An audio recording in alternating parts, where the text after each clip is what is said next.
आज 11 ऑगस्ट आहे। आझाद मैदानवर जो दंगा झाला त्याला आज 12 वर्ष पूर्ण झालेली आहेत आणि या 12 वर्षात अजूनही आम्हाला न्याय मिळालेला नाही।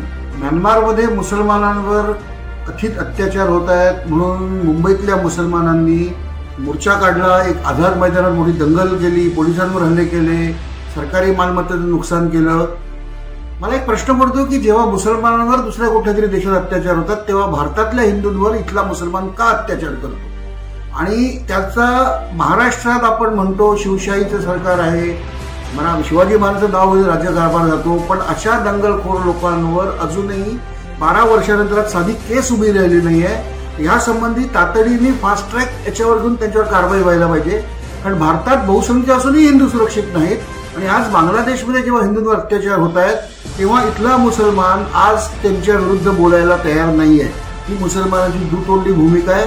जर मानवतावादी भूमिका घ्या तर दोन्ही बाजूने घ्या, तर ही मानवतावादी मुळात नाहीच आहे। आणि म्हणून अशा दंगलखोरांवर तातडीने कारवाई करायला पाहिजे। त्यांच्याकडून ही सगळी नुकसान रजा अकॅडमीकडून हे जे काही प्रचंड नुकसान झालं हे व्याजासकट हे व्हायला पाहिजे, वसूल व्हायला पाहिजे। नाहीतर मला नाही वाटत की भारतातील लोकशाही पण सुरक्षित राहील जर अशा दंगलवादी तत्वांना आपण आसरा दिला।